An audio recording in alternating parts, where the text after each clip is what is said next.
Assalamu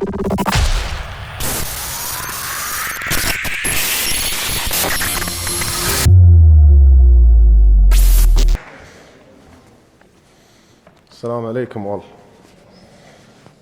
Good morning. Welcome to the very first Youth Forum hosted by the Gulf Petrochemical and Chemical Association.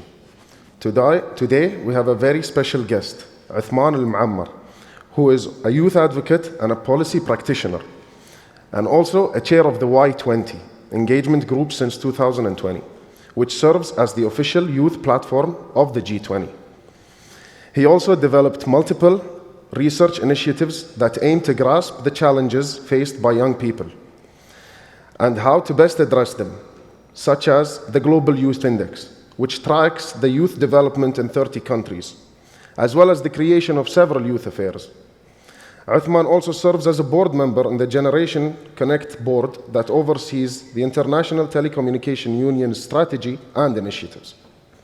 Last but not least, he is also a board of GAME, which is a video game review platform geared towards ensuring a safe gaming environment for the youth. Othman holds a bachelor degree from Penn State and a master degree from Duke University. So I appreciate if you do take the most out of this session. Please, let's welcome him with a round of applause.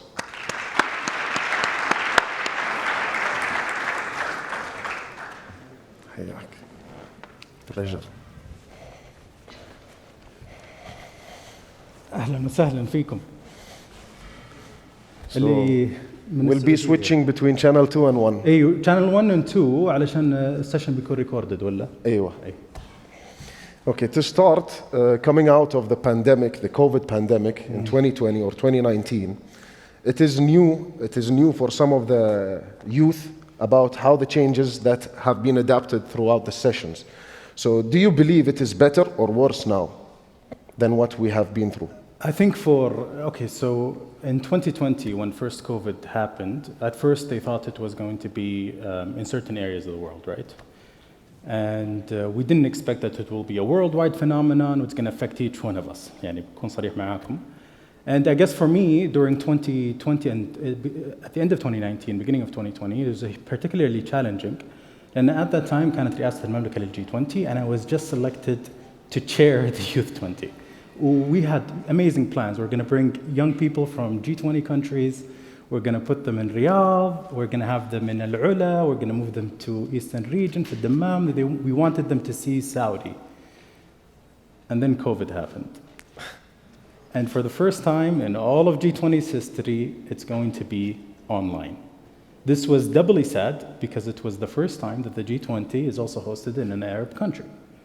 So how do we then bring young people who are extremely passionate, extremely emotionally involved into the causes for the first time to have online conversations about things that they cared about in a public diplomacy type of platform?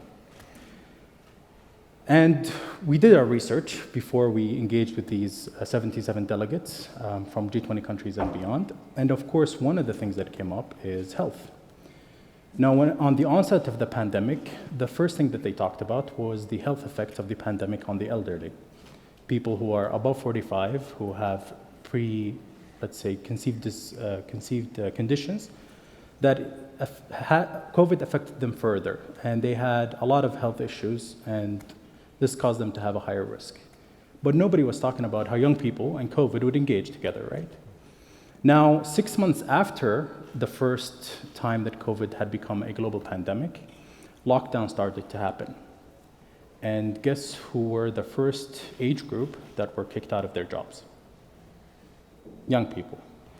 And guess who was also the first age group who was removed from the first or the most important social time of their life? Also young people. So young people who were used to dealing with other young people in madaris, jam'at, so on. So all of a sudden lockdowns, and they were removed from that. And also parents, Allah يعينهم طبعا, had also a bigger challenge to that.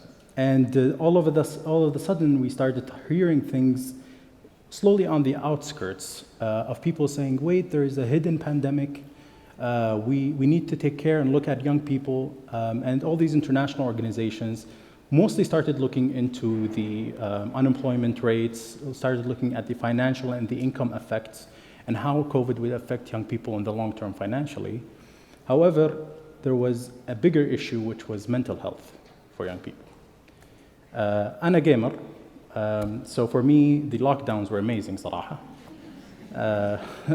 I played League of Legends like no tomorrow. I moved from silver to gold, which is basically a higher tier. For those who know, for those who don't know, it's a gaming thing. So I enjoyed it.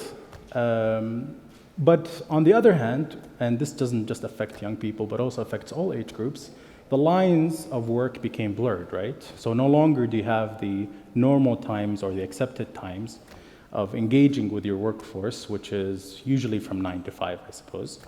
But everything became blurred. So my boss wouldn't necessarily be feeling too bad about calling me at 9 p.m. because I'm still at home. And this became sort of a norm where people would just work whenever. And afterwards, this created this like continuously online mentality, which I guess for us in the Arab world, WhatsApp, essentially has already predicated this. So everybody could contact us whenever. But after COVID, or after the first lockdowns, this became even more of a normalized activity. And so disconnecting became even more difficult. Now couple that with not having a social life during the lockdowns basically exacerbated the issues even further. And we've seen a lot of young people feeling extremely down or depressed, specifically young people in developed countries because of the low family ties. And now when we transition this within the Y20, we've seen a lot of the delegates who essentially were telling us, let's include mental health into the Y20 communique for perhaps the first times that it has ever been included. And for those who don't know, a communique essentially is a fancy word for a policy document. At the end of the Y20, we give to G20 leaders. And for the first time we talked about mental health was actually during the Y20 in 2020 in our communique. And so it became like such a huge hit that many of the Sherpas of the G20, these are the people who are right under the kings or the presidents within the G20 sphere, started asking us and looking into these topics with us. So we were quite proud of including that. So yes, I would personally see from the mental health side, we did take a huge hit. On the positive end للشباب في silver linings صراحة يعني في أشياء إذا شفتها من الناحية والله فقط من الشباب من منظور الشباب في شيء إيجابي. إحنا كشباب we're digital natives, right? We're comfortable with technology, especially in the Middle East عندنا the highest Twitter penetration rates وسناب ما شاء الله شغالة 24 ساعة. We're much more comfortable dealing with the social side of technology. But on the technical side of technology, this still requires a bit of a further push. So as digital natives, we have an advantage over the other age groups. From a mental health standpoint, I would say there is a disadvantage. There is another third element, which the ILO has talked about quite a bit, which is the financial expectations. And generally, yes, this generation will have to somehow take the burden of supporting the changes that are happening due to COVID. On the other hand, during COVID-19, especially during the lockdowns, there was a lot of awareness. طبعا اللي invested in crypto الله يعينكم. بس in other areas of awareness there was in terms of financial freedom and so on and having third incomes and things along those lines have increased quite a bit and investing among youth. So there's always good and bad. So there's a silver lining, I would say, to that. Excellent answer. Which brings me to my second question. Emphasizing on the digital and social transformation which you just mentioned, do you believe that this will continue to reflect on our region in the future? And if so, how? Yes, so our region is extremely comfortable with institutionalizing digital tools. As we see مثلا في السعودية, we have the highest rates of digital banking. We see very, let's say, there's a huge comfort within decision makers here to go for the convenience route. And we see this a lot with a lot of the applications that came up during COVID. الطلبات مثلا اللي تجينا يعني we see مثلا Hunger Station, Jahiz, and for those of you who invested in the chefs, mashallah mabruk, because they just got acquired. But يعني في a lot, as a culture, we're very much accustomed to this. And as decision makers within the region, there is a huge push for that. We see, for example, in the UAE, there is a minister for AI, right? Yeah. In the kingdom, for example, there is a CTIC, هيئة خاصة في الديجيتال, and as well as a ministry specifically created for this. And we have achieved highest numbers within that. We have one of the highest 5G coverage in the world. So yes, there is definitely a lot of room to move forward, but also we are ahead in many ways. Excellent. So the role goes back to the youth to continue this journey. Coming to the next question, which we touched upon, is the Global Youth Index. Yeah. And I believe you should have 5 skills which can be summarized for our youth that they need to obtain before the end of 2030. 100%. So let me give you a story. So 2018 I just moved to MISC Foundation. The MISC Foundation is Mohammed bin Salman Foundation. It's a charitable, it's a nonprofit foundation, and it specifically deals with young people. That's the main goal. On the first day of the job, my boss said, Uthman, there is this thing called the Global Youth Index, and we want you to lead it. But I had a research background, and I was like, what is the expectations? And I was asking her about this, and she said, we want to cover 25 countries, and we want to survey 25,000 young people, and we want this before this year is done. Go. That was essentially the briefing. And I ran with it. So I was I was very anxious on how do I build this, how do I structure this, because it's a very complex project. And we had one question to answer, which was how do we prepare young people for the knowledge economy? And there was a lot of ambiguity. So we first had to decide what are the 5 key categories that will actually affect young people in 2018. Of course, education, واضحة مرة. Employment, واضحة مرة, خلصنا منهم. طب what are the other 3? The third one was entrepreneurship. The fourth one was global citizenship. And the fifth one was the knowledge economy ecosystem, which is essentially a fancy word for macroeconomic indicators. Does this country have spending on R&D? Does it have a good infrastructure? Is it prepared to host young people? Is it prepared to elevate them? And so on and so forth. And then we did the assessment. We surveyed 25,000 young people, 1,000 per the 25 countries. All the G20 countries were included. And we added 5 more countries as best practice. So I'm going to ask you actually this question. What, out of the 25, what did Saudi rank? أعطوني كده numbers من عندكم. 12, 10. This side ما حد رد. 3. 3? Sorry? 1? Okay. So, nope. Saudi ranked 20 out of 25. Yeah. Saudi ranked 20 out of 25. طبعا all the G20 countries were there. And صراحة حكني راسي أنا يعني when I got the results. And there were so many things that were, I wouldn't say confusing, but were somewhat interesting. The first, يعني for me, the main head scratcher was young people in developing countries were much more optimistic than young people in developed countries. Which, normally you would think the opposite. لأن هذول عندهم opportunities, عندهم better education, عندهم. The other thing is that young people in developing countries are more interested in entrepreneurship than those in developed countries. But when you think about the amount of unicorns اللي تطلع, developed countries of course win. And so for the first one, we still are figuring out what is the answer, but we have a couple of assumptions. The first is young people are optimistic because in their daily lives they're used to dealing with resilience and challenges.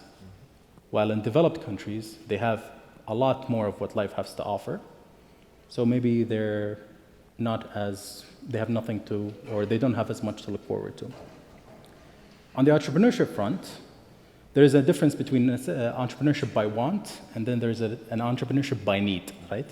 If I want to become an entrepreneur, بس عندي مثلا وظيفة ثانية أقدر أخذها, then I'm really interested in becoming an entrepreneur. But if I have to become an entrepreneur لأن ما في وظيفة, then I'm most likely going to be opening a small pop and mom shop or something along those lines, right? فكان هذا one of the assumptions as well for the second angle. Another interesting one is that when we looked at how young people are developing within those countries, we see a lot of focus not just on the years of education, but also on the quality of education, which makes sense. But we noticed in developing countries, the educational curriculums tend to be 5 years older than the educational curriculums in developed countries, which is extremely important because right now the only constant in our lives is change.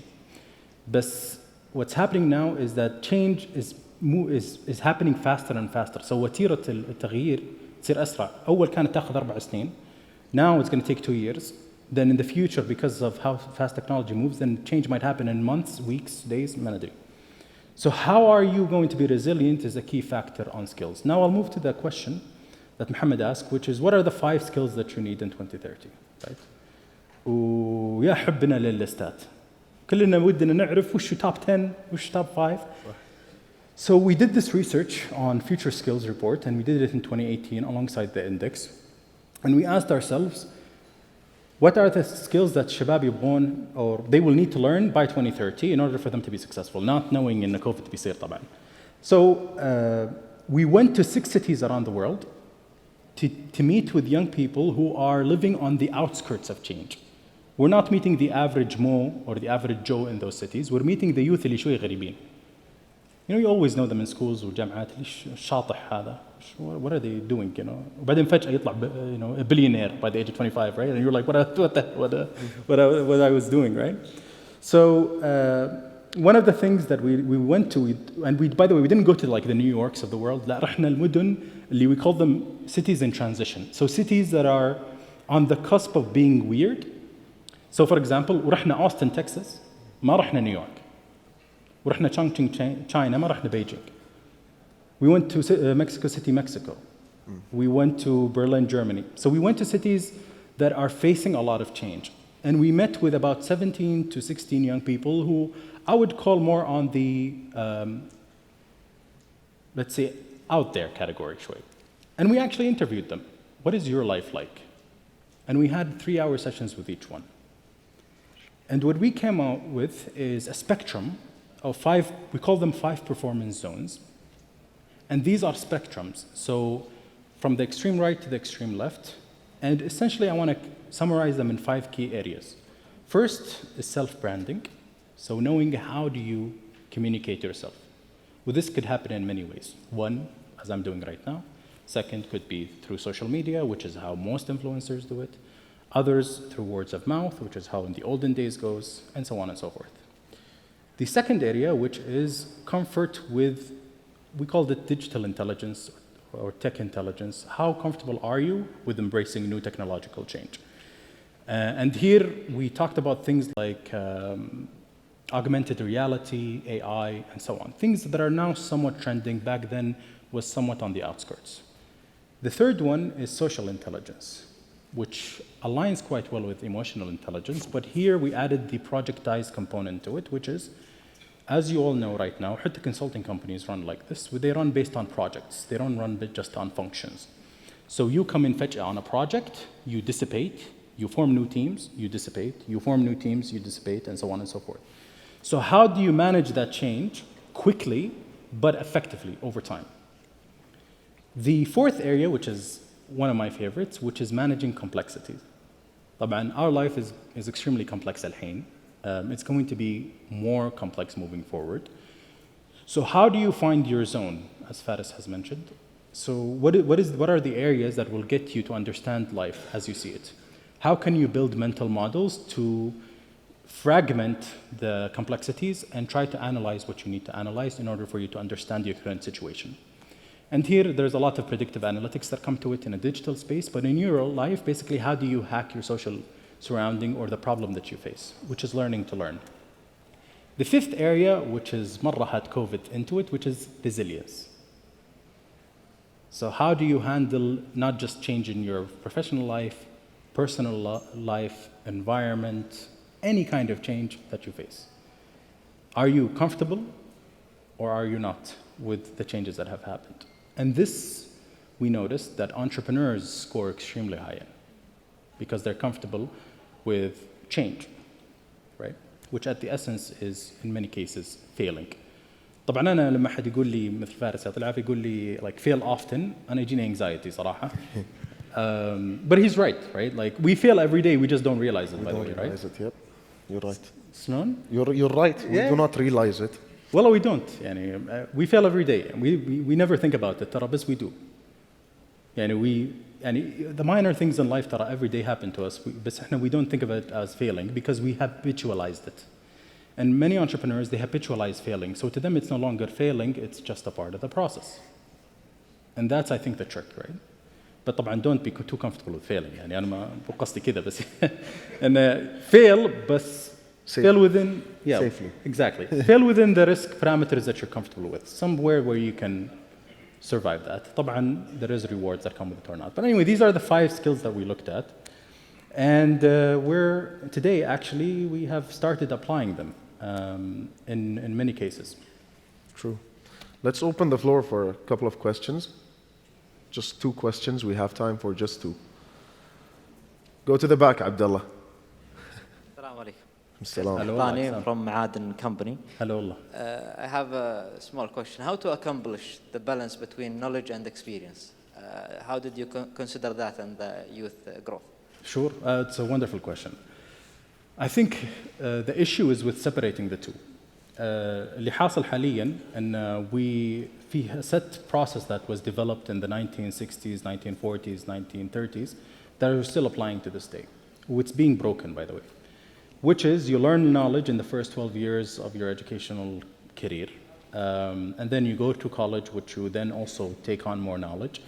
And then, like me, you join the workforce, and then you're surprised that you don't apply 5% of it. Absolutely right. إيه والله يعني أنا أول يعني أسبوع لي في my first job, I'm like, I haven't applied anything that I've learned in finance to this job. And so the challenge that I always pose حتى مثلا أخواني الصغار أقول لهم, look, education is wonderful, right? But don't learn for the sake of getting the shahada بس. It doesn't mean you should get a C. Go for the A because the shahada is still an important thing. But do not confuse that with actual real life knowledge. إحنا في الخليج, right now this is becoming much more of a trending thing, but we see many our young people مثلا working during high school. أنا درست في أمريكا high school and public schooling system. الوالد كان في a liaison between the Saudi Navy and the US Navy. So we moved وما كنت أعرف إلا 3 كلمات إنجليزي, by the way. Yes, no, shut up. أكون صريح معاكم. When I went there, I noticed that not only everything is different, لا اللغة ولا الناس ولا طريقة التدريس ولا كل حاجة, بس الشيء that struck me the most إن everybody in high school was working. Yep. يعني يا إنه يروح مثلا يشتغل في سوبر ماركت أو يشتغل بالmovie cinemas or anywhere in an F&B place or even working as a tutor. وأنا قلت يعني ليش إحنا why don't we do that? لأنه the skills that they learn isn't necessarily والله إني والله بتعلم شيء خرافي. طيب, but I will know how to discipline myself. So when it comes time to actually applying these habits in a working place, I'm not surprised. But second, you gain a lot of connections. يعني مثلا, a lot of the people that they have met through their jobs, even though we consider them quite menial, they meet many important people there. They are impressed, they talk, they get to learn, and then they know them. So I think the challenges with, at least in the GCC, I see it, is separating knowledge and expertise. So expertise should be built as you go up into your educational journey. It's not just when you stop your educational journey, you then get into your career and you separate the two. اللي حاصل حاليا when it comes to education, by the way, you'll see many of the global companies like Apple or Google, they're dropping their requirement for a degree. And even Google are offering now a certificate, which is a 4-month certificate that actually equalizes to a 4-year college. And it's for them, it's almost like getting a degree, a college degree that you can then apply to. So these lines are getting more blurred thanks to COVID. But my advice to أنا وهذا الكلام أنا أقوله لإخواني يعني مو بس يعني I always tell get something else on the job. يعني go out, whatever job that you think you can do well, try it. وواحد من الأسئلة اللي سألوها الأخوان قبل مع فارس كان السؤال إنه والله how do I transition to a new job؟ وأنا شيء هذا أحبه. Do it on the side. And try it out. يعني مثلا أنا I like gaming so much that I was part now of a non-profit that rates games from الناحية الأخلاقية. Right? It's something I like so much. I can't do it in my full-time job, but it's something that I want to do. So that's part of it. So I hope that answers your question. Thank you, Mr. Othman. One last short question, please.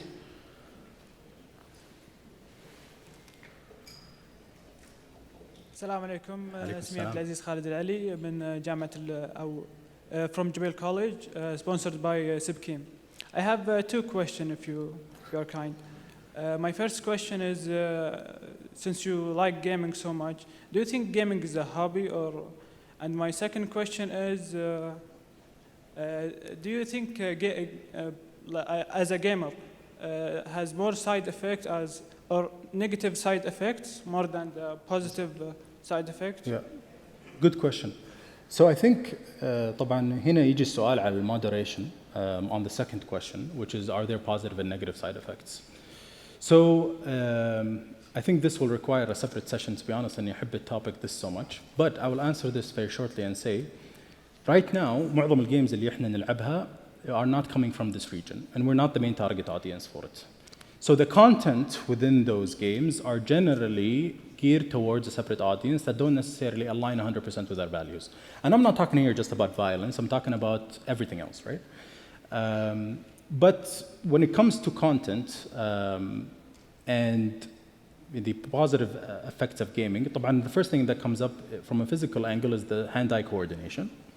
So gamers, or I've seen this on Twitch actually, which is a video game streaming platform, that 23% of pilots who game have higher hand-eye coordination than other pilots.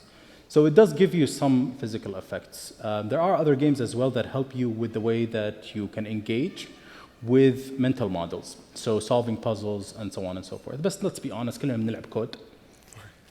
Which is mostly hand-eye coordination or shooting وكذا. So I would say, depending on your age group, you should be careful with that. Other games, for example, that have a lot of complexity can add a lot into your life, من ناحية stress reliever and so on. Is it a hobby? And that's the first question. Is it a hobby? Can it be a hobby and can it not? I mean, for me, I use it as a hobby and plus, but not as my day job.